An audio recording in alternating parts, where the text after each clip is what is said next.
Okay, everyone, we're going to get started with our March 5th, 2024 primary election candidate forum.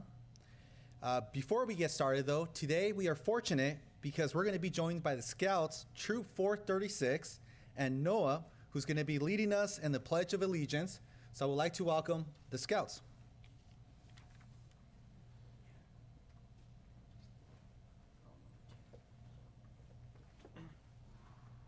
Color guard attention. Audience attention. Color guard advance. Color guard halt. Color guard prepare to post the colors.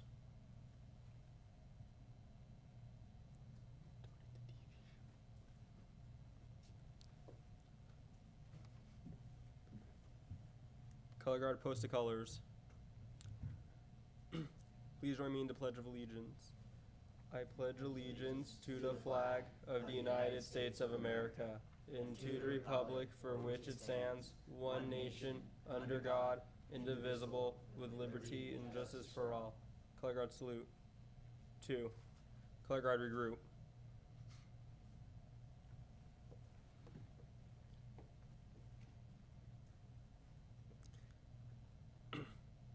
Color guard advance. Color guard at ease, audience at ease.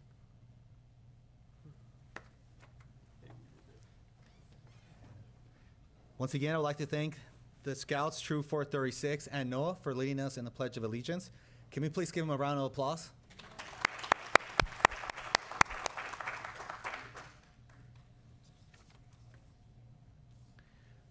So now we can go ahead and get started. Good afternoon. My name is Francisco Diaz. I'm the County Clerk Recorder Registrar of Voters for the County of San Benito. And on behalf of the Elections Department, I want to thank you for attending the March 5th, 2024 Presidential Primary Candidate Forum. The purpose of the Candidate Forum is to provide you with the nonpartisan space for incumbents, candidates, or members of the public to learn about the legal requirements for running for office. Whether for local, state, or federal election, this forum will provide you with the necessary steps to become a qualified candidate. This forum will cover qualifications, filing deadlines, filing fees, financial disclosures, candidate statements, and recommended best practices. The forum, however, will not provide you with fundraising best practices, guidelines on obtaining endorsements, or anything else that may be deemed political. Furthermore, in an effort to provide you with the most up-to-date information, the Elections Department has partnered with the Geographical Information System Department, more commonly referred to as GIS, Benito Link, Integrated Waste Management Department, known as IWM, and the Fair Political Practices Commission, the FPPC, on this candidate forum. Finally, thanks to Community Media Partnership, CMAP, this forum will be recorded and it will be made available to the public on our election website, YouTube, and other social media platforms. Please be respectful to the presenters and attendees, and do not hesitate to ask questions about the information that's being provided. If you would like to discuss a subject that's not on today's presentation, please schedule an appointment with the Elections Department or talk to any of our elections officials that are here today. In addition, I would like to remind you of a few housekeeping rules. We do have a restroom that's located outside. In addition, there are handouts, pens, and paper, and other informational material behind this behind the room. And of course, this is a public event, so it is completely okay to take pictures or video if you wish to do so. Now we can go ahead and get started. First, I would like to invite Ana de Castro de Maquis, our Chief Deputy County Clerk Recorder of Elections, who is the person responsible for coordinating this event, but most importantly, among her other responsibilities, she's also the manager of the Elections Department. So Ana, can you please come forward?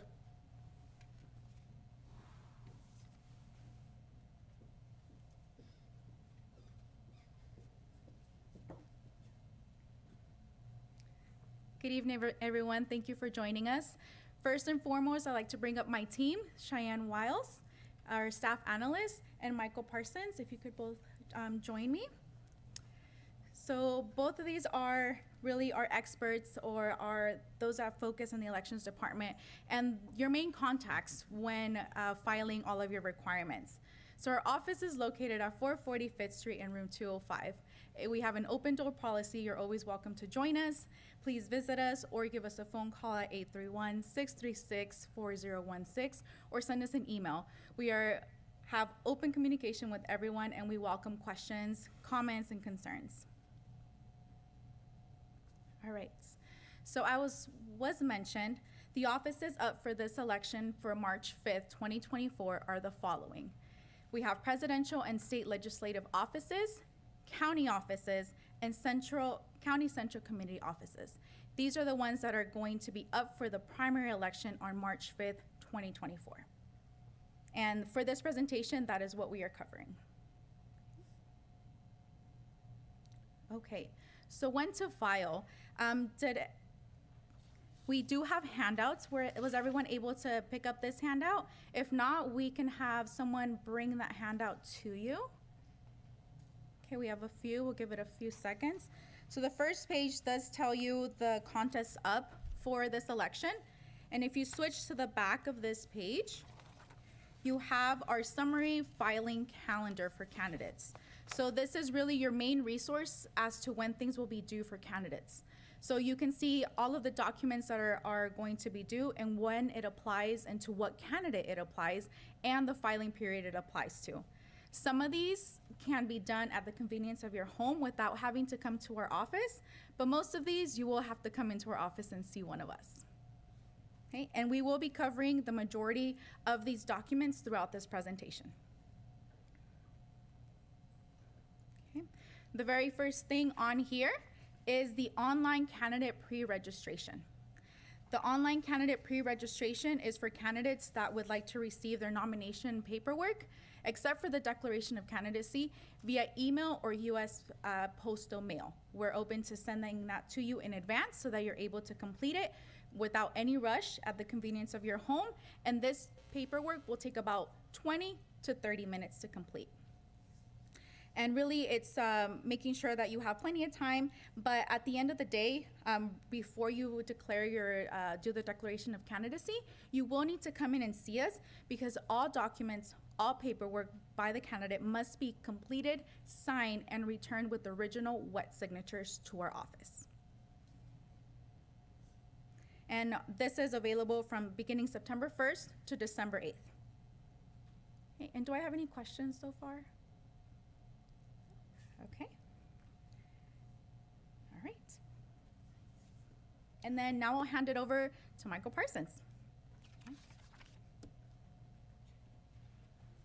So let me start by saying the next few slides are in chronological order. So as things come available, and not all apply to all offices.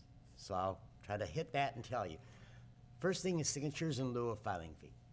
All offices on the March ballot, except for county central committees, have a filing fee. There's a mathematical formula. It's on this page. It's on the third page of this handout. This is estimated and will be updated on October 23rd once we have a final count of registration to help do the math. Signatures in lieu of filing fee are a way of, one, gathering your nomination signatures ahead of time. You have a minimum of 20 signatures, a little more if you're running for Congress. But then, more importantly, is a way of offsetting the filing fee cost. There's a value assigned to every signature. So for every valid signature, you deduct that much, and you'll be allowed to pay less for the filing fee. That opens in September 14th, and it goes until November 8th. Oops, sorry. The next event on October 30th is for judicial candidates only. judicial candidates must file in our office a declaration of intention. It's a simple form, but it is a requirement. The difference here with every other candidate is you must pay your filing fee at that time. The deadline for this is also the deadline for the signatures in lieu, so get them in and we can calculate your filing fee hopefully for you by that date.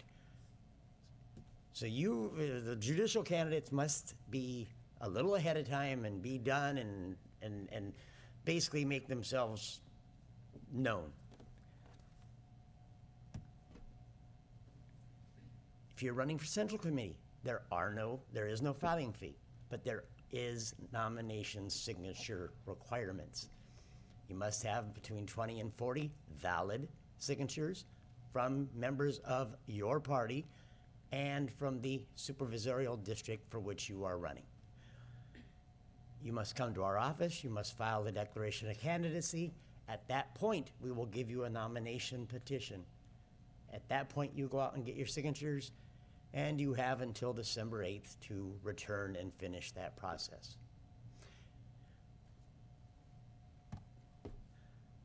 For all other candidates, the declaration of candidacy and nomination period is from November 13th to December 8th. You must, before we can give you anything, pay your filing fee. Judicial's already done that. We have a week. We will have your signatures in lieu calculated. We will know what your filing fee is, and we will ask you to pay that.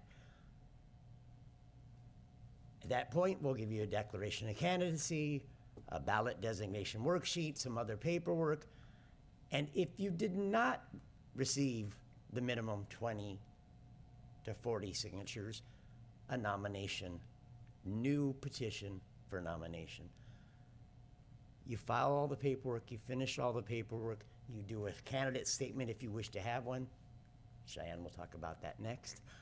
But if you don't have the nomination signatures ahead of time, you will have to do that. Filing fees are non-refundable. So if the reason why the signatures in lieu are a good thing, get them done, you have all your signatures, you don't have to worry about not qualifying. And I kind of went a little, I skipped to the next one fast. Did anyone have any questions? All right. Ms. Cheyenne. Thank you, Mike. Okay, so candidate statements. They are optional. It is not required to submit a candidate statement. Candidate statements typically consist of education and qualifications for the contest. Candidate statement must be filed at the time of completing the declaration of candidacy, which is during the nomination period. U.S. Senate candidates can purchase 250-word statement to be placed in the state voter guide. Now, U.S. Congress, State Senate, and State Assembly candidates can purchase a 250-word statement to be placed in the county voter guide. All local candidates can purchase a 200-word statement to be placed in the county voter guide as well. Candidates can choose to have their statement posted online only for a reduced fee. Candidates running for a contest that crosses multiple counties, for example, San Benito and Santa Clara County, you must file in the appropriate county's office. All filed statements may be withdrawn on December 11, 2023, if the candidate chooses to no longer have a statement. Okay, candidate statement fees. So these are estimated costs. They are subject to change. For all local candidates, a 200-word statement costs $250 plus 5 cents per voter in the district, which is why it's subject to change, because we have the report of registration October 23rd, 2023. For U.S. Congress, State Senate, and State Assembly candidates, they can submit a 250-word statement that costs $400 plus 5 cents per voter in the district. Now, candidates have the option to have their statement be posted online, like I already previously mentioned, for $150. And once again, we will not have these numbers available until October 23rd for the correct candidate statement fee. Any questions so far? Yes. Can you confirm that the statement cannot be filed after, it must be filed when you file your piece? Correct. So during nomination period, November 13th to December 8th is when the candidate statement needs to be filed. When you're doing the declaration of candidacy, you're paying your filing fee, all that good stuff is when the candidate statement needs to be filed. It cannot be filed after. No. Any other questions? Okay, we will move on. So, candidate statement layout. I know it's kind of a wordy slide. So we have all candidate statements will be printed as submitted. I want to emphasize on that. So, for example, if there's a spelling error or punctuation misplaced, the elections department will not fix that. So please, please, please triple, quadruple check your candidate statement. Make sure that all the words are spelled right. When you do come in with us to file a candidate statement, we will have you reread it and double check again. But I just do want to emphasize that even with spacing, all that. The candidate can choose if they'd like to include their age or occupation. It is not a requirement. So we have, oh, it looks so blurry. I'm sorry about that. But we have, this is what it would look like, kind of. It's really blurry. Don't know why it's like that. It's formatted differently. So you are going to be submitting it as a Word document. So we have to fit it in our smaller book. So it gets significantly smaller. However, we do still leave it. So if you submitted a big chunk of paragraph, that's how it's going to be. We're not going to split it up into, different sentences or anything like that. Back to the occupation field. So it is optional. The occupation field does not have to match the ballot designation, which is what is below the candidate's name on the ballot. The same laws and regulations do not apply for the occupation and the ballot designation. Candidate statements should not include any party affiliation or statements referring to any other candidates. Now, the word count is where it can get kind of tricky. Each word is counted as one word. However, there are exceptions. For example, San Benito County or County of San Benito, that's considered one word. So when we release the candidate handbook, it'll be on page 40 and 41. So please refer to that as you're writing your candidate statement, so that way you know exactly how many words you are at. And at no additional cost, all candidate statements will be printed in English and Spanish for our county voter information guide because we are required. Any other questions? No? Okay. So, moving on. If the incumbent does not file during the regular nomination period, it gets extended from December 11th to December 13th, 2023.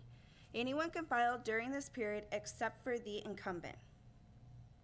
Now, for judicial offices, if the incumbent does not file their declaration of intention by December 8th, 2023, the filing period will be extended for 5 calendar days. Any questions? No? Okay, I will pass it back on to Anna.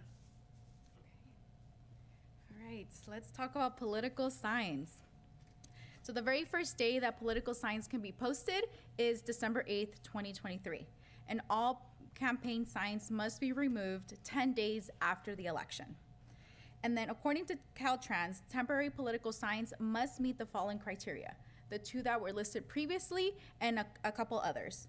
One being they must be no larger than 32 square feet, and they cannot be in the right of way of any drivers. So that means that they can't be too close to the edge when people are driving, and they need to, not be obscuring any vision from any of the drivers on the road. And in addition to that, you must file a statement of responsibility that certifies who is responsible for removing the signs. And this statement of responsibility form will be included in the nomination paperwork that we give to you at the beginning when we talked about pre-registration. So all of the information will be available to you so that you're able to follow all of these campaign sign rules. Okay.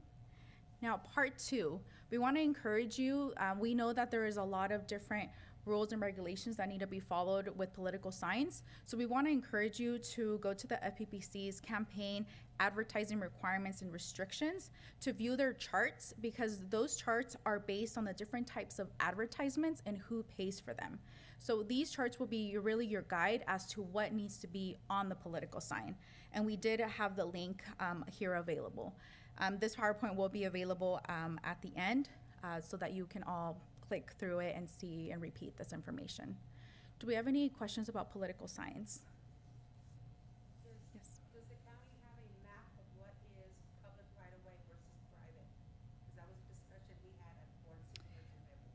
Yes, so we do have, we do know that there's an ordinance and it's potentially gonna be changed or modified. So at the moment, that's all we have. We know that it's gonna be changed. And once we know that information, we will post about it. We will be posting the information that becomes available to the elections department. Any other questions on political signs? Okay. All right, so on behalf of the elections department, I want to thank you. Our presentation will be available online. All of this will be clickable. And as was mentioned previously and multiple times throughout the presentation, we will have a candidate handbook. At the moment, it's not posted because a report of registration isn't due to the Secretary of State until October 22nd. Therefore, our numbers will be final and complete by October 23rd, 2023. Once that is complete, it will be all over our social media, all over our website, and we will make sure that those that are interested, that have either emailed us or that are coming into our office, know the most and latest information as to what our final numbers are. Okay. Any last questions that I can take or clarify? Yes, Elia. Hey, Fiona, just to clarify for those that have never run or gonna run and have never had an opponent, going back to the statement of information, just so you can clarify the fact that if they run unopposed, they have the option to pull the statement and get reimbursed for those costs. Yes, that's correct. And yeah, definitely. Is it okay if I summarize, Elia? So really the question is, if you run unopposed, if you're able to remove your candidate statement that you have already paid for and submitted to the elections department. So the answer is yes. You're able to do that on the following Monday. So I actually personally contact all of the candidates and ask, are you going to leave your candidate statement or withdraw it? And then at that point, if you don't answer me by email, I will call you and ask you one more time, are you gonna keep it or withdraw it? Because we wanna make sure that you really wanna keep it, or if you wanna withdraw it, you have that opportunity to do so. And that goes for those that are opposed or unopposed. I contact everyone. Any other questions? Okay, thank you very much, everyone.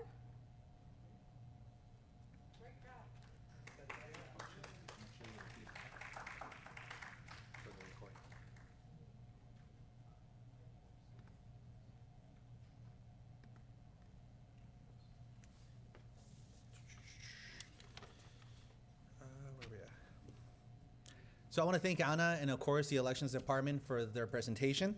Now I want to invite Renee Archata, who's our GIS manager and who is responsible. Do I have the wrong slide here? Sorry, I'll put it. Yeah. Go for it. No, I'll put it. Okay, I'll keep introduction. So I still want to invite Renee Archata, who's our GIS manager and who's responsible for creating, managing, analyzing, and mapping all types of data for the county of San Benito. Renee will provide this information of all types of services, additional services that are available to candidates and the public alike for information or for political purposes. And he's going to talk more and speak more on this. So Renee?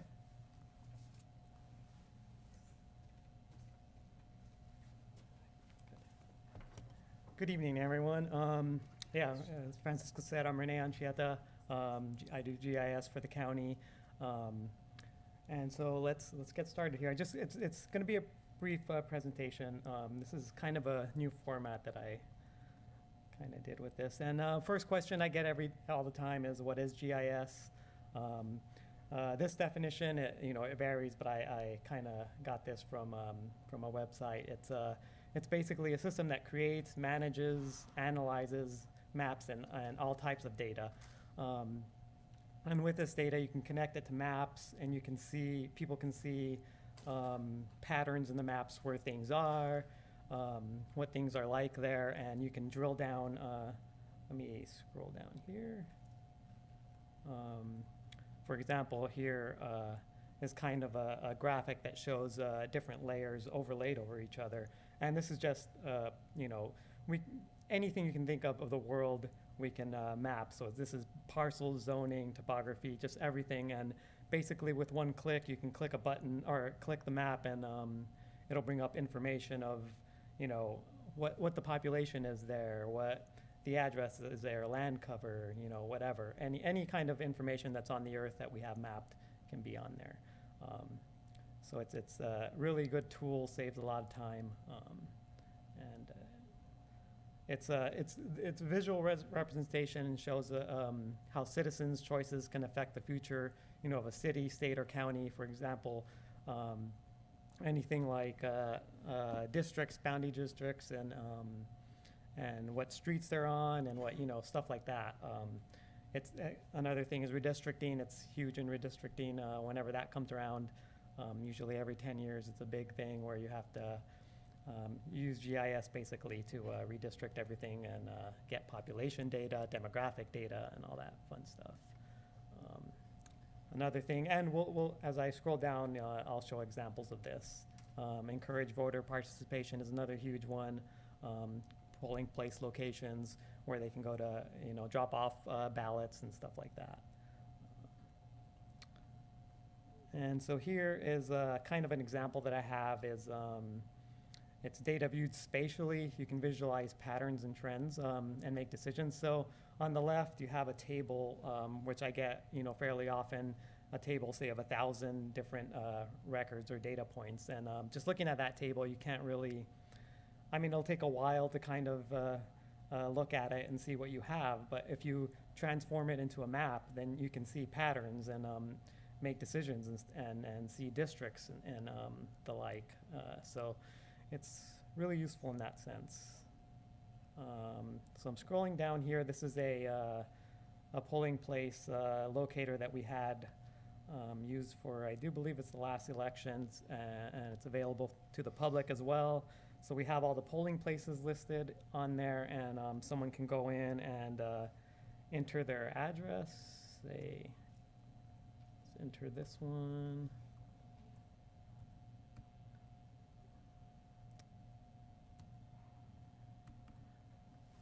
Enter their address and then just click, and it zooms in, and we have a radius set of 5 miles. So within that 5 miles, it lists voting centers, and it gives you the distance to voting centers, drop box, and a voter can come in and click, and it'll show you where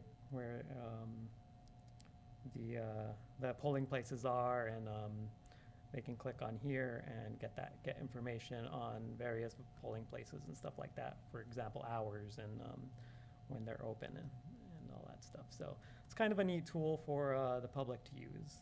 And let's see here. Oh, I'm sorry. I know that previously the website said that for districts 1, 2, and 5, that it was using the 2010 map. Has the website, has the GIS for Find My Supervisor District, has that been updated to reflect the new redistricting, or at what point is the county website going to be updated to reflect the new districts? Right. So on that, I'm not sure. So right now it is reflecting. Oh yeah, sure. So the question was, so we have, trying to formulate this. I don't know if you want to help me on this, Mike, because I don't know that much about the. In 2021, we redrew the district lines based on the 2020 census. However, if you were elected in 2020, you were elected to the old lines.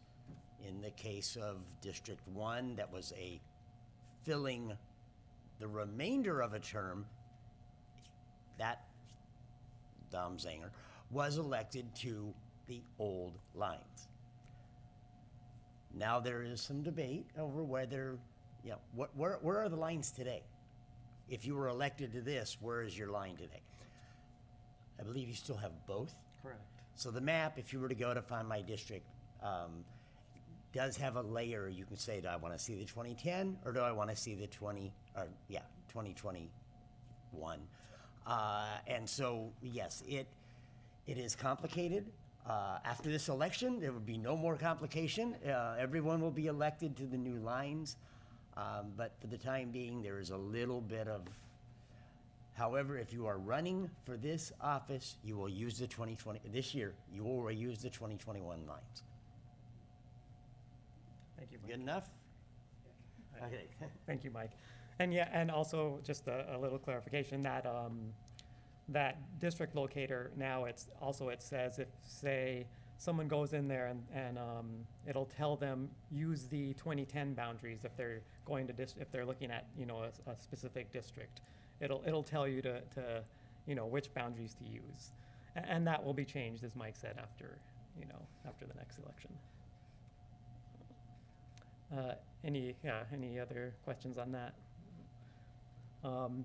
And another thing we have here is we have a kind of a elections interactive map gallery, and all the boundaries here, city council, board of supervisors, water districts are all in here.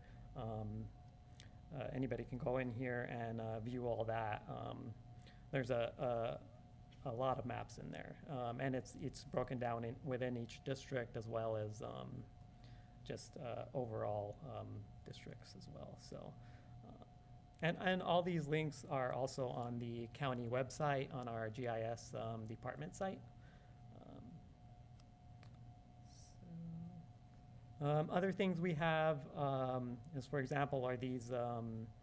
They're called story maps of board of supervisor districts as well as city council districts. And it's another thing, public can go in, get all kinds of information of what district you're in, as well as who's the supervisor or the city council member of that district. As well as for candidates, we can also get addresses within those districts. And another thing we have is the web GIS. This is also public. This has pretty much all the layers that we have. Well, most of the layers that aren't that are public facing is we have on this site, and this is another site that is in our county webpage. You can go in and click it, and you can see anything you want, roads, and again you can drill down. There's parcels in there, and click a parcel, get information on that parcel, as well as whether you're in a floodplain and all that stuff. And to end, this is just these are just links to our county website, our San Benito County ArcGIS online site, which has tons of maps, emergency maps, anything you can think of. We have all that stuff in there. There's a lot of them, and again, the web GIS. And that's all I have. Any questions? Great. Thanks.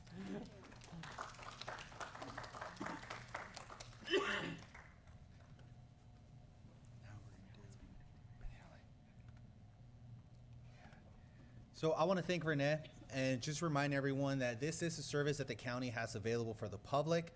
And ultimately, whatever kind of data it's available is what you can have. So whether it be transportation, roads, school districts, cities, supervisors, landlines, electricity, any data that's available to him, he will be able to provide. So you can play with it yourself, or you can also ask and request for a minimal fee, a copy of those data in terms of a map or any other data that he can export. So I highly encourage anybody that's interested to talk to Renee. But now I also want to bring up our friends at Benito Link. So we are very fortunate to be able to work with Benito Link. Benito Link's been a partner with the elections department. And whenever we send press releases, it is our main source of communication, as they do have the pulse of the public, and they're able to engage the community very well and have far-reaching audience. So now I'm going to bring the editor of Benito Link forward, and he's going to give us a presentation.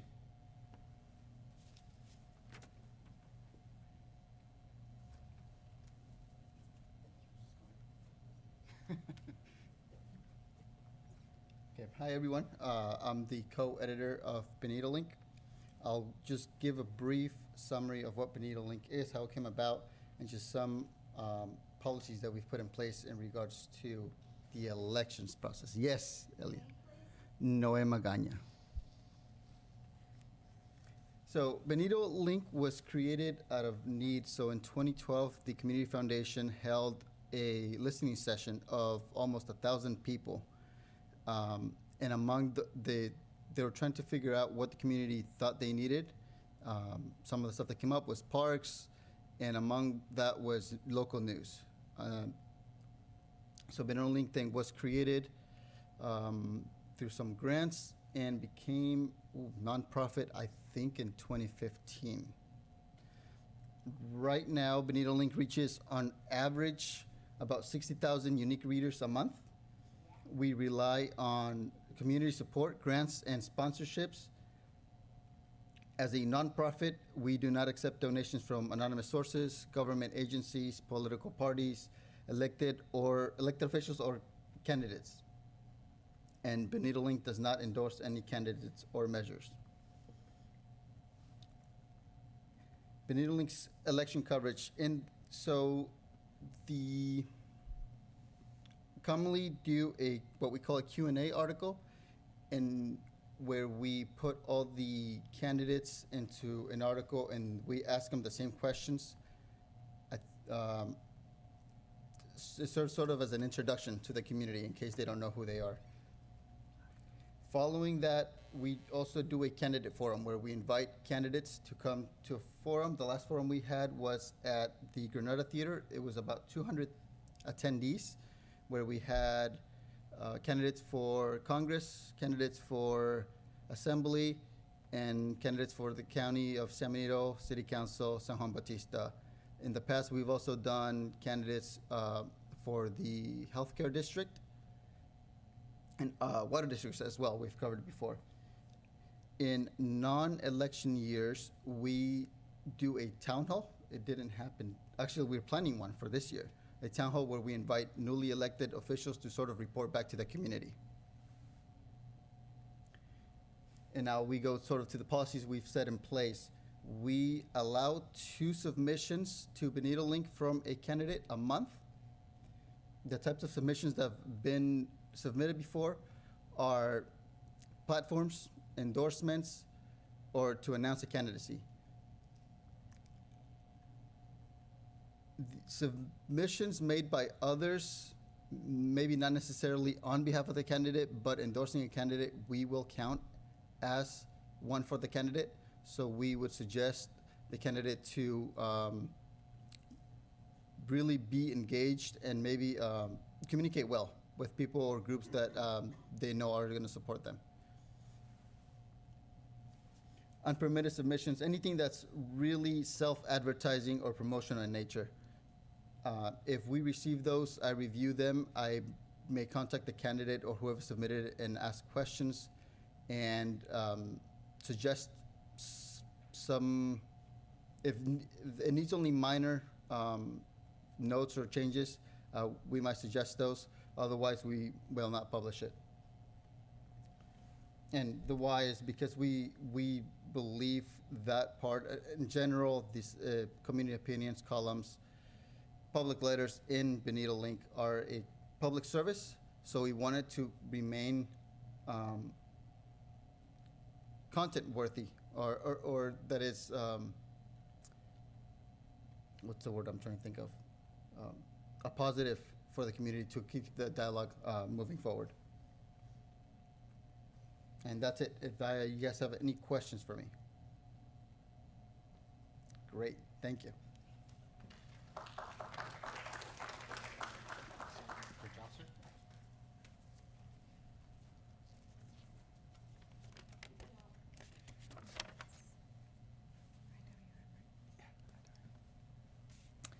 So thank you, Novi. We appreciate Benito Link for all your support and also for giving our local elections office good coverage and also for providing factual information. Now I'm going to invite Sofia Abonce.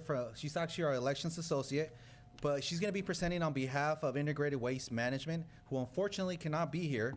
But before she begins, I want to express my gratitude for Integrated Waste Management for working with the elections office in its effort to become green certified, but in addition for helping our office implement sustainable practices that will help lower our carbon footprint. Now, she's going to be presenting a presentation that's going to talk about how these two different departments and disciplines intertwine.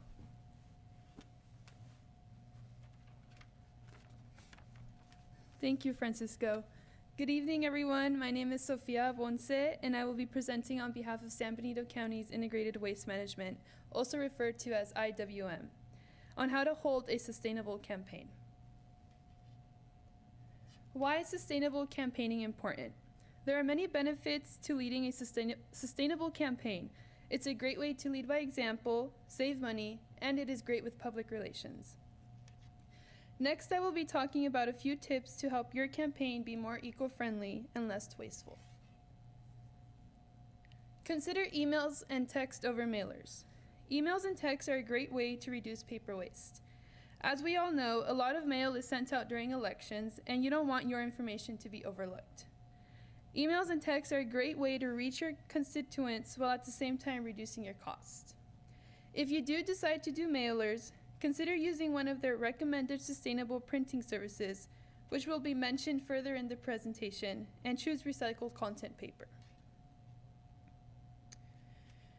QR codes are another great way to reduce paper waste and costs from printing.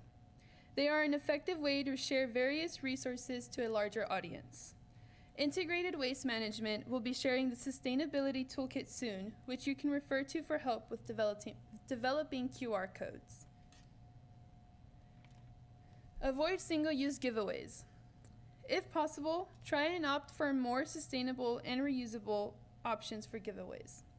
This is also a good promotional strategy as people will continue to utilize your branded reusable giveaways. Always try and avoid single-use products. Reuse your campaign signs. Make sure to avoid putting any specific dates or years on your signs so that you can utilize them again in the future, except when required by law. What is the California Green Business Network? The California Green Business Program is a network of local programs operated by counties and cities throughout California. Certified green businesses exceed all environmental regulations and implement specific practices to reduce pollution, save water, conserve energy, and protect human health. We are excited to say that San Benito County Election Department has been certified as of this year. Here are a few regional green certified businesses that offer sustainable printing, all except for Pajaro Valley Printing, although they do offer an array of sustainable printing options. So we have Truxis Enterprise located in Monterey, Printworks Solutions located in Salinas, Community Printers located in Santa Cruz, and Pajaro Valley located in Freedom, California. Save the date. The Elections Department is happy to announce that they will be partnering with Integrated Waste Management for a political sign disposal and recycling event, where candidates will be able to dispose of their signs at the elections office. This event will be held the week of March 11th through March 15th. As we approach the date, more information will be shared with the candidates. In addition to furthering our partnering with IWM, there will be a sustainable toolkit put together that will allow more help and information with sending text, emails, reusable giveaways, QR codes, and much more. Be on the lookout for the sustainability toolkit, which will be available within the next month or so. If you have any further questions, please feel free to contact Integrated Waste Management. Thank you.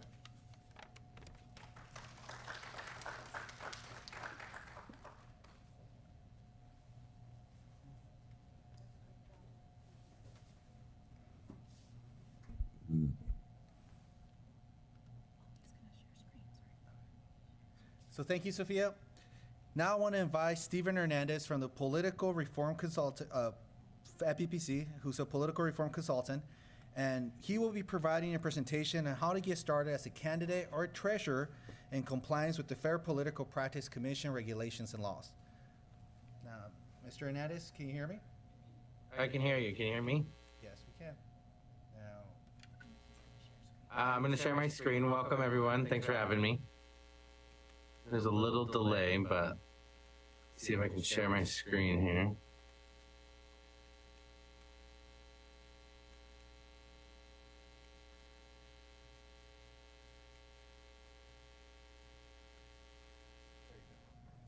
All right, can you see that? yes, we can. Yes. Okay. All right, so I'll just jump in. Yes. Okay.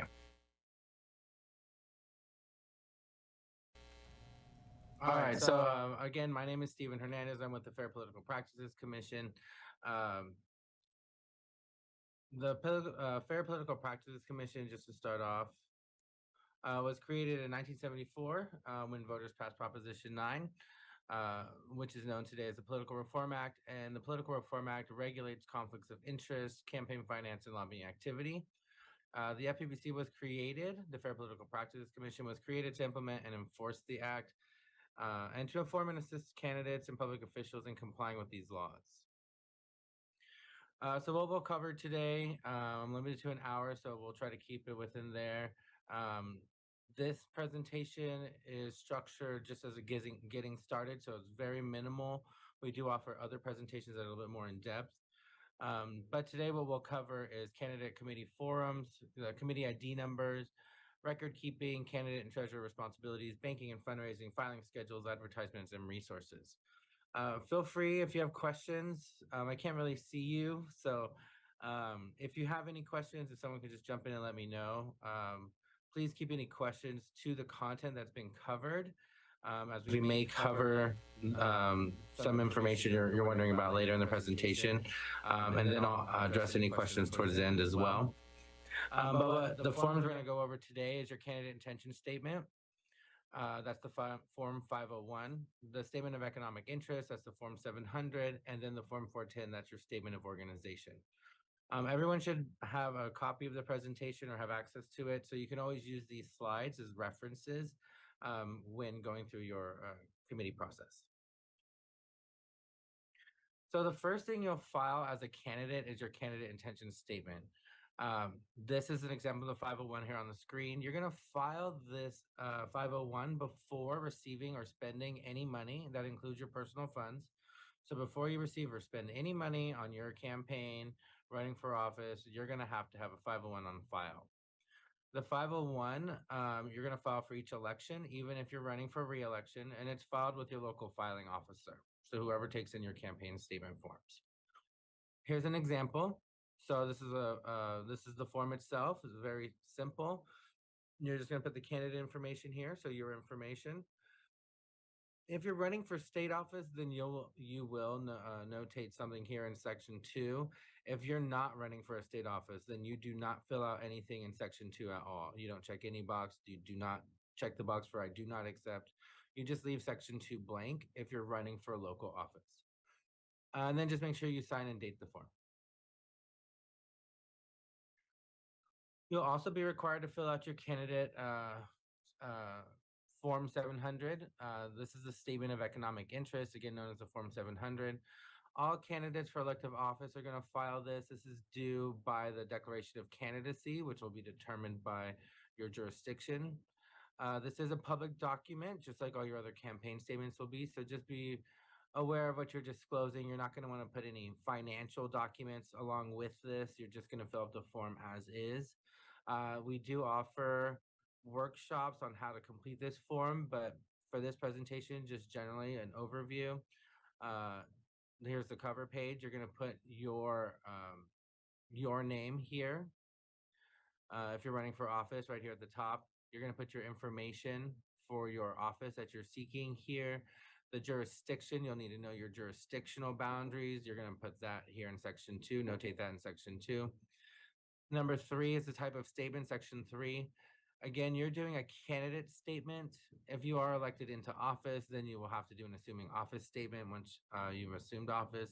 But as candidates, you're going to do the candidate statement, and your filing officer will probably let you know if you're going to have to do the assuming office. Um, Section 4 is just a summary of all the schedules that you did fill out. So the Form 700 asks about investments, real property, income, gifts, travel payments.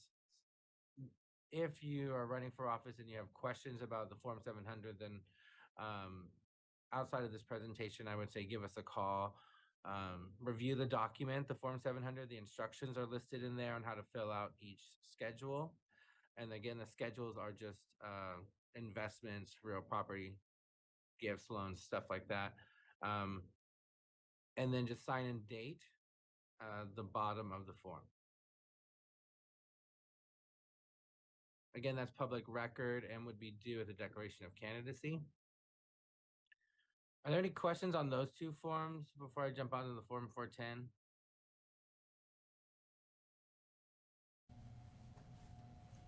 Okay, I can't hear any questions, so. No questions. No questions? Okay. So Form 410, this is the form that you're going to fill out to get your committee ID number, also known as the FPPC number. The Form 410, when you first fill this out, you're going to check the box for initial, and if you have not met a $2,000 threshold, either spending or raising $2,000, you're going to check the box for not yet qualified. Most people who are starting out their campaign have not raised or spent $2,000, so we'll check the initial box and check not yet qualified. You do become qualified once you've raised or spent $2,000 from your campaign account. At that point, you will file an amendment. So you'll file a new Form 410 with the amendment, an amendment listing the day you hit that threshold, that $2,000 threshold. Okay, that's jumping ahead a little bit. But for now, what you're going to do is running for office and you want to get your committee ID number. You're going to check the box for initial and check the box for not yet qualified. In section 1, you're going to complete your committee information. The committee name has specific requirements, so you need to thoroughly read the instructions for the naming requirements for your type of committee. If you have any questions on that, you can call or email the FPBC and we can work you through it. But basically, the minimum requirement for the naming of your committee has to be your last name has to be included, the office you are seeking, and the year of election. Those are the minimum requirements for naming your committee. Any committee name that does not have those 3 minimum requirements, the Secretary of State's office, they're the ones who receive and process these forms, will reject your form and ask you to fill out another one. The forms take about 7 to 10 business days to process. So if your form is rejected, you're going to have to wait again for the next 7 to 10 business days. So it's important for you to read the instructions thoroughly. We don't necessarily review the forms with you before you submit them over to the Secretary of State's office. The FPPC doesn't do that. But if you have specific questions about the form, we can address those. So if you call us or email in and say, hey, is this name, I've read the guidelines, you know, does this naming requirement count? You can ask those type of questions. However, as long as you've read the guidelines, you're probably okay. So committee information, just make sure you list everything here. Email addresses, I believe, are now required. So required here, so make sure you list that as well. You are required to have at minimum a treasurer. You do not need to have principal officers, however you can. So a treasurer does have to be listed on the minimum when filling out the Form 410. You can be your own treasurer, so maybe you don't have a treasurer just yet, but you're looking for one, but you want to get your committee ID number. You can list yourself as the treasurer. Just put your information in the treasurer section. And then once you do find a treasurer, you can send an amendment in, check the box for amendment. You wouldn't fill out date qualification threshold met if you haven't met that yet. And then just update the treasurer with the new treasurer information. In section 3, just be sure that the treasurer and the candidate both sign the Form 410. The Secretary of State's office does allow electronic signatures. However, you'll follow their guidelines found on their website. This is page 2 of the Form 410. As a candidate, there's 3 pages to the Form 410. As a candidate, you're just completing pages 1 and 2. You will not need page 3. Page 2, if we go from the top, you're going to put the committee name. And this top section here is asking for your banking information. Now, when you are setting up your bank account, the banking institution may ask for a committee ID number. Now, the committee ID number, right, you wouldn't have it until you file the Form 410. So what you're going to do on the Form 410, since you don't have your banking information yet, you're just going to put pending here. That's going to notate to the Secretary of State's office that you're in the process of receiving your banking information, but you need the committee ID number first. Once you've received your banking information, you're going to submit an amendment. So you're going to check the box for amendment. Remember, we're going to leave this blank. And then you're going to update your banking information and submit it another one. Okay, so you all have multiple amended forms that you need to submit if you're trying to get your committee ID number before having all this information available to you. Next is type of committee. This is a controlled committee. A candidate will always be a controlled committee, so you will only need to fill out this section. You are not a primarily formed committee, so you won't need to fill out this section. You are not any of the types of committee on page 3, so that's why you don't need page 3. As a candidate, you are only filling out the section for controlled committee. That's the type of committee you are. So put your name, your office sought, and then the year of election, and then you can check one or the other here.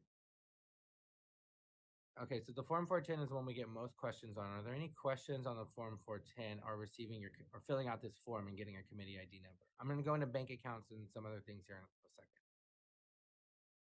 Yes. No questions? Okay. All right, so some information on the committee ID number. So the committee ID number is used on all FPPC forms.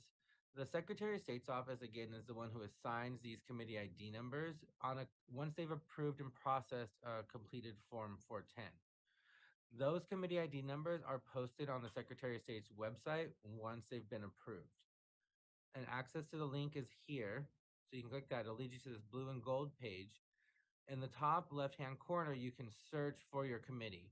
Now, I suggest that you be vague when you're searching for your committee because as people input information, it can spacing may be off or a comma may be input when one wasn't there or something. So it could throw the system off. So typically what I'll say, if you're looking for your specific committee, because the naming of your committee requires your last name and the year of election, that you start there. So start with your last name and the year of election and see what pops up. If you don't find your committee on the Secretary of State's website, then it probably has not been processed or there may have been an error with your filing. So you should reach out to the Secretary of State's office. Note, if your bank requires a taxpayer ID, you contact the IRS. So let me see if banking's here. Okay, so banking. Now, as a candidate running for office, your campaign committee can only have one bank account per campaign. So we don't regulate where the bank's from. It does have to be a California bank, but we do encourage you to shop around. While some banks have different rules for you opening a campaign account with them. Now, you don't have to open specifically a campaign account. You can open a personal account, a business account. We don't regulate the style of account. You just have to have a designated account. So just be aware that if you're going to the banks may require you to open a campaign account, which may require a tax ID number. For that tax ID number, you will contact the IRS. You may want to open a personal account. Sometimes I'll offer these suggestions to smaller communities. Just be aware if you do open a personal account, that people that are writing check donations to you may not want to write it to a personal account, may want something more official. So I think that may work in smaller communities, but just know your communities before setting up your account. It may help in the long run. There are no commingling of funds, so all campaign expenses need to go in and out. Expenditures need to go in and out of your campaign account. All donations go in and out of that campaign account. No personal funds can be used from that bank account. You can put personal funds into your campaign account. That is okay. Keep note as if you're loaning those funds to your campaign or if you're donating those funds to your campaign. And you'll notate those on the Form 460. Again, candidates must make all campaign expenditures from the account, and any monetary contributions received from others must be put into that designated campaign account. Campaign accounts continued. The committee may not accept any cash contributions of $100 or more, so those would need to be done via check or electronic. There are no anonymous contributions of $100 or more. That's prohibited. So no anonymous contributions, I'm sorry, of $100 or more.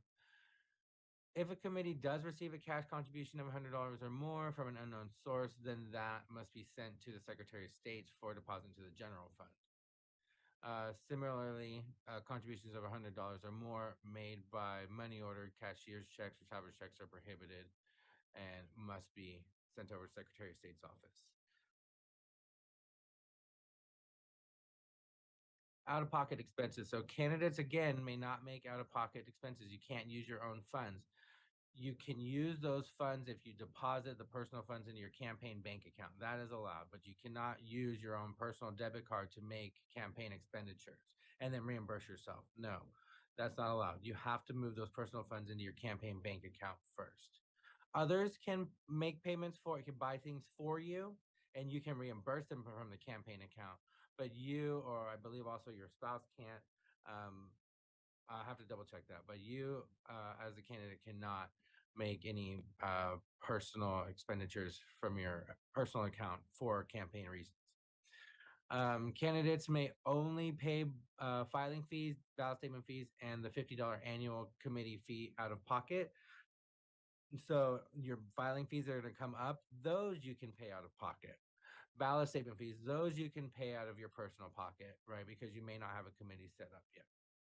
And those are the only options you have for paying out of pocket. And then again, the $50 annual committee fee. So when you file the Form 410 and you become a qualified committee, you have a $50 filing fee for the year that your committee is active each year. Campaign workers, volunteers, even candidate spouses may make out. Okay, so yeah, the spouse can make out of pocket expenditures. I knew it was something like that. Campaign workers, volunteers, and even a candidate's spouse may make out of pocket expenditures and be reimbursed, but the candidate themselves cannot. A spouse of a candidate for elective office that though may not receive in exchange for any services rendered compensation from the funds held in the campaign account. So you can't pay your spouse or a registered partner to be your treasurer. Okay. Record keeping. So you, as a committee, you are required to record your contributions. You're going to record the names and addresses of contributors of $25 or more.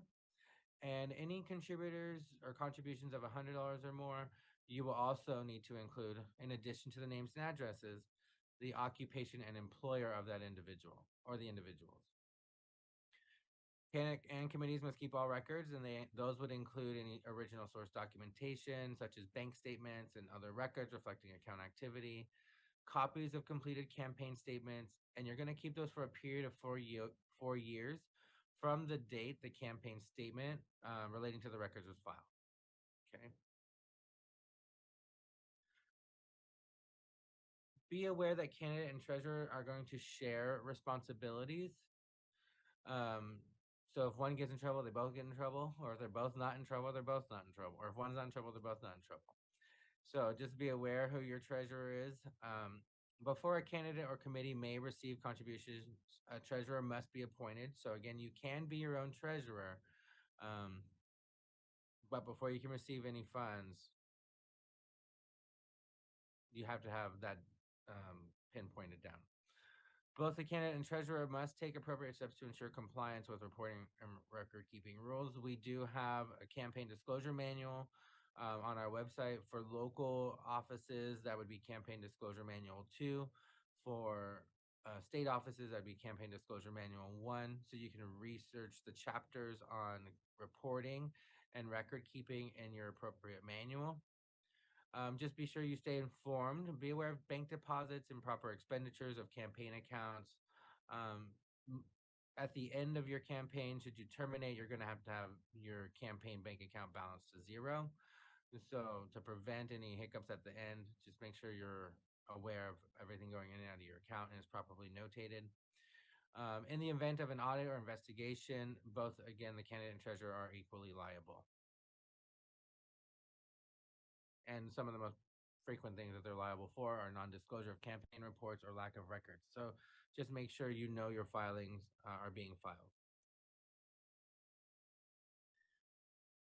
So we have the enforcement division, the FPPC enforcement division. What they do is they'll anyone who suspects a violation of the act should make a complaint with the enforcement division, and then they'll proactively investigate should they find that there's something to investigate. We also have an audit program, so the act requires that the FPPC conducts mandatory audits. All candidates for statewide office, Supreme Court, Court of Appeals, and Board of Equalization are subject to audit if they have raised or spent $25,000 or more. And included in each audit are campaign statements filed by all candidates for elective office from statewide offices to local jurisdictions. It's also important to know your jurisdiction. So what's next for your committee? Campaign reports. So once you have done the 501 and you've completed your Form 410, then what do? You're going to have additional campaign reports to file. Those can be found in what's called a filing schedule, and you'll look at those filing schedules for filing deadlines, and I'll tell you which forms to fill out as well. I believe we may have an example in this presentation. Committee fundraising. So just fundraising. So be aware of contribution rules for monetary and non-monetary contributions. We already covered what kinds of contributions. So any $25 or more, you're going to have the name and address of that contributor. At $100 or more, you're going to also need to have their occupation and employer. We do suggest that you record all contributions. That is because it's in the aggregate. So if somebody gave you $50, well, you're only required to record their name and address at that point. If that same individual gave you $50 the following week, now their aggregate's at $100. Now you're required to have their occupation and employer. You may not necessarily notice that at the point of the donation, so you would need to follow up. So just be aware. It may be just best practice, depending on your committee and your community, to record all information. And there are restrictions on fundraising, so just be aware of any restrictions that you may have. I will always say refer to the manual first, but on the most part, you're good to continue to raise money with having the 410 and the 501 file and your bank account. Advertising disclosures. So as mentioned before, there is a chart for advertising. There are specific requirements depending on the type of advertising you're doing, and then there are resources available. So once you file the Form 410 and you've qualified and you've hit that $2,000 threshold, either in spending or in donations, contributions, you're going to have to file the Form 410. I'm sorry, the Form 460. This is your campaign statement. Here's a preview of the cover page. You're going to put the statement covers period. These period timeframes are notated on the filing schedule. The date of election. So if you're filing an election year, then you're going to put the election date here. The type of statement you're going to file is listed here. Section 1, you're a candidate or office holder. You're going to check that box. And that's it. You're good there. Section 2 will be type of statement. The filing schedule will tell you what type of statement you're filing. Most likely, you're gonna, when the election starts happening, you're gonna be doing pre-election statements. and then twice a year you'll file a semi-annual statement. But once the election starts going, it'll be pre-election statements. The committee information, treasurer information here is going to be the exact same that you put on your Form 410. And just like the Form 410, the treasurer and the candidate are going to sign. This is a snapshot of what the various schedules throughout the Form 460 do. So on the Form 460, you're going to have to list contributions. You're going to have to list any loans received. You're going to have to list any non-monetary contributions. You're going to have to list any miscellaneous increases to cash, as well as notate your loan repayments, any expenditures, any accrued expenses. You may not have to fill out every single schedule, but every schedule has its reasons for being in there. The ones for notating the money into your bank account are going to be schedules A, B, C, and I. Those coming out of your bank account are going to be notated in B, E, F. Most candidates are going to just use Schedule A, B, and E, and C. A, B, C, and E are typically the most used schedules. If you have any questions about filling out your Form 460, you can always call or email us. This is an example of a filing schedule. There are various filing schedules, so you'll need to be sure that you're looking at the correct filing schedule. This filing schedule is for candidates and controlled committees for local office. If you're running for state office, you're going to make sure you pull the candidate schedule for state offices. They may be similar, but there are some nuances, so just be aware of the schedule you're looking at. This schedule shows, this is for the November 7th, 2023 election, if there was one or someone having one. Then their semi-annual, right, would be due on July 31st. For the period covered, this asterisk is just pointing out when they started their committee through June 30th. So what they would put here on their form, say they started their committee January 1st, 2023, then that's when they would put here through 6/30/2023, because that's the period end date here. You do the same thing for pre-election. So it's due on the 28th, but you're reporting between the time frame of July 1 through 9/23. So July 1 through 9/23, was that what the date? Yeah, would be listed here. Type of statement, this is a pre-election statement, right? Because it says pre-election right here, or it says semi-annual. Okay, so this schedule is going to tell you, and then it's going to tell you what form you're going to fill out. Okay, so you refer to this for your deadlines and your time periods and which forms you need to complete.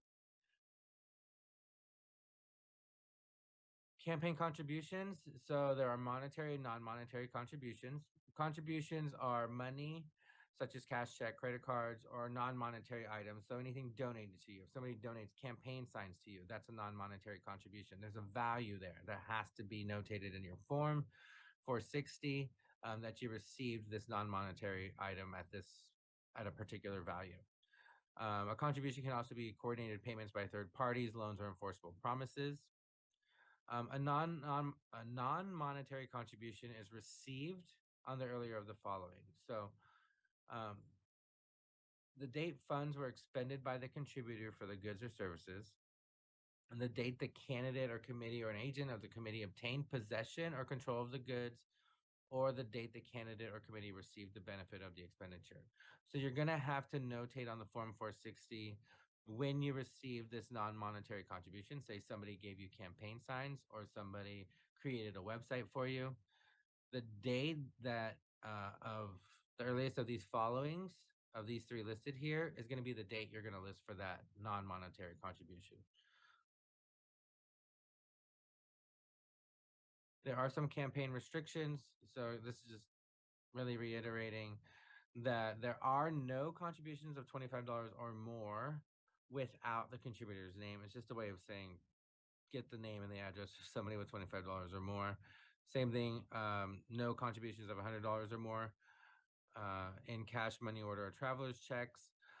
There are no contributions from foreign government or principal. However, permanent green card holding residents can contribute to the campaign.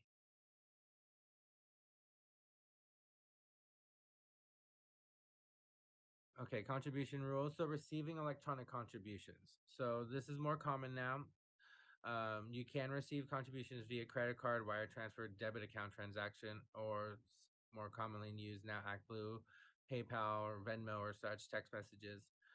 The fees associated with these type of fundraisings, um, or that are deducted by the various vendors that you're using, uh, you're going to not deduct them from the contribution from the person. So if an individual gives you $100, but Act Blue charges you $5, you're not going to notate on the form that you received $95 from the contributor.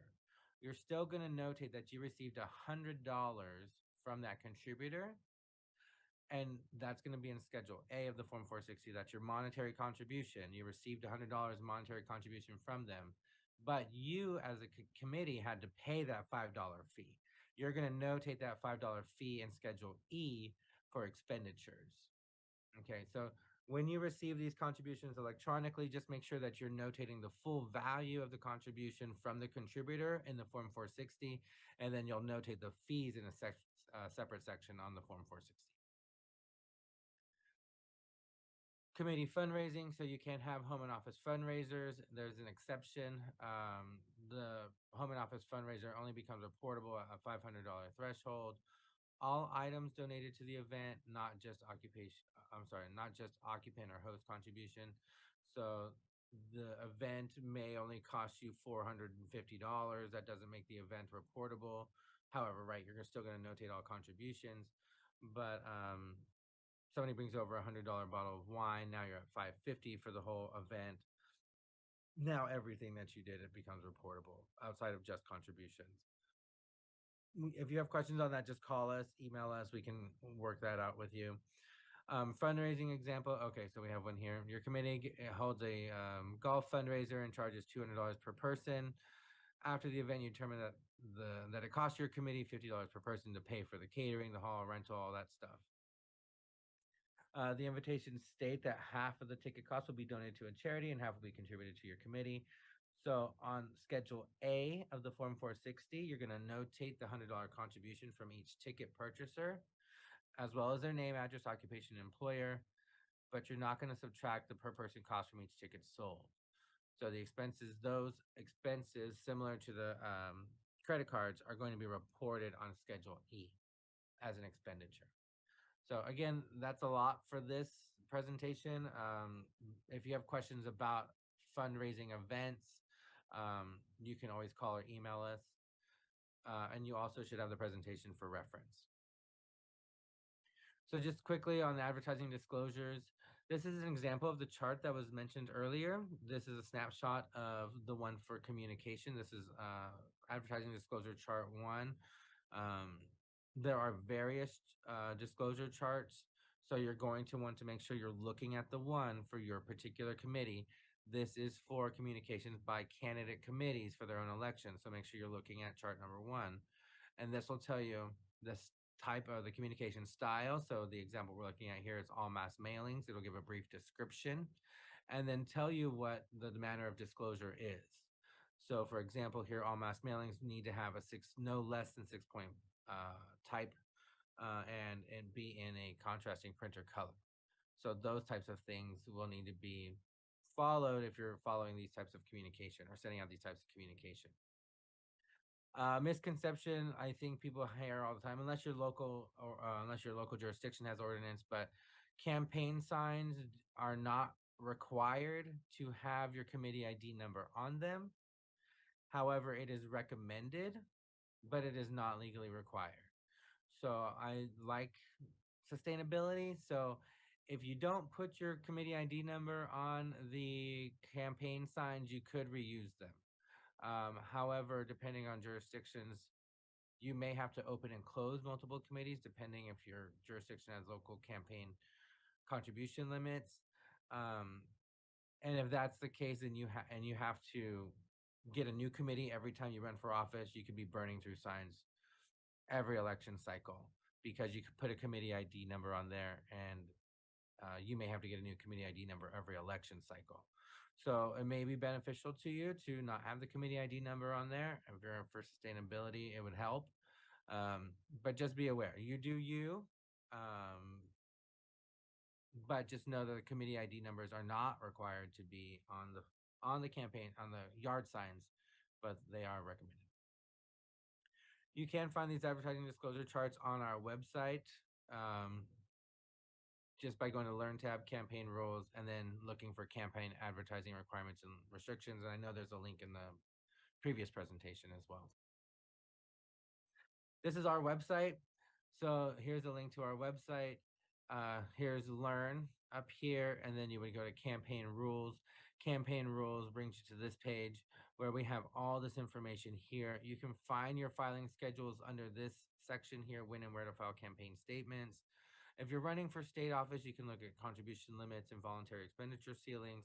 The forms are listed here. The disclosure manuals are listed here. So again, as a local candidate, you're going to look for Campaign Disclosure Manual 2, State Candidates Campaign Disclosure Manual 1.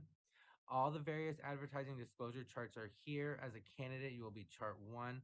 Just be aware that the charts are a summary of what's in the manuals. The manuals are more in depth. So you can use both as tools.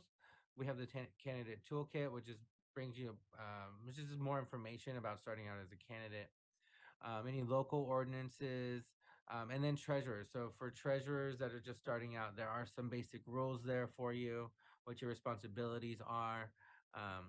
And I believe we may have sent out a treasurer guidebook for this presentation as well. So here's the candidate toolkit. So just getting started, some campaign reports, communications, what to do after the election. So these types of things you'll find in here. This is the Getting Started tab. Here, this is what you would find here. So here's the forms we covered today. So you can find those forms here. And we also have video tutorials on the website as well. All right, so that's it from my half here. Our home page is here. If you have any questions, you can always email us. My preference is that you do some research first, and if there's some guidance you need on any of the information you've read, then reference that in an email, and we can clarify something there for you. You can always call as well. We have open phone lines Monday through Thursday from 9 a.m. to 11:30 a.m. To assist, and we do provide extended phone hours during campaign deadline for the week prior or the week of. So we are there to assist you if you have any questions. Just be aware that the filing officers are just there to receive your forms, and any detailed questions, I mean, they can help you with their jurisdictions, and they do more than just receive forms, but they any detailed questions about filling out the form should be directed to the FPPC, so we can make sure you stay in compliance with our laws. And then any questions, or if we want to wait to the end, I'm open for either. Go ahead. Do you want to come? Okay. So, Stephen, the question is about zeroing out your account. Do you remember when you mentioned that earlier? Say that again. When you zero out your account. Yes. Can you repeat that part? Yeah. So you're just gonna. That was talking about terminating your committee. So at the point of, say, the campaign's all done and over with, you're not going to rerun. You don't need your open committee, and you don't need the committee anymore.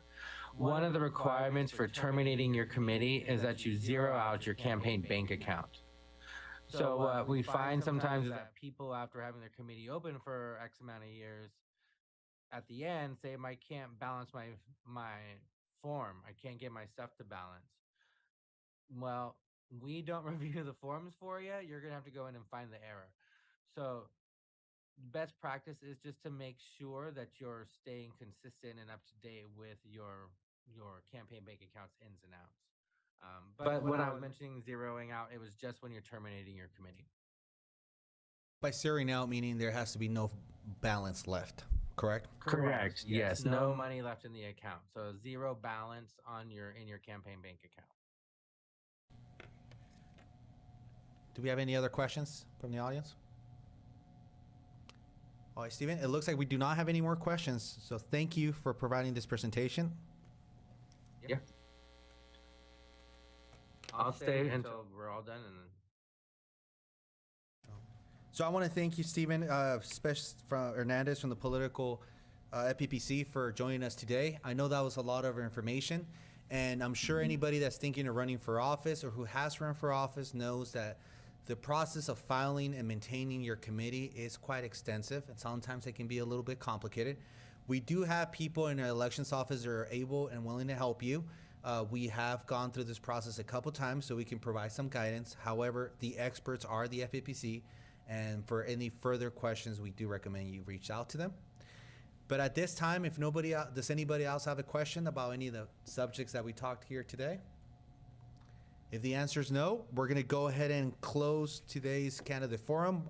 I want to once again thank everyone who participated today, all the presenters, and also all the attendees. And like you mentioned before, this will be published and put on our website, various social media platforms, and it will be shared on YouTube as well. So thank you.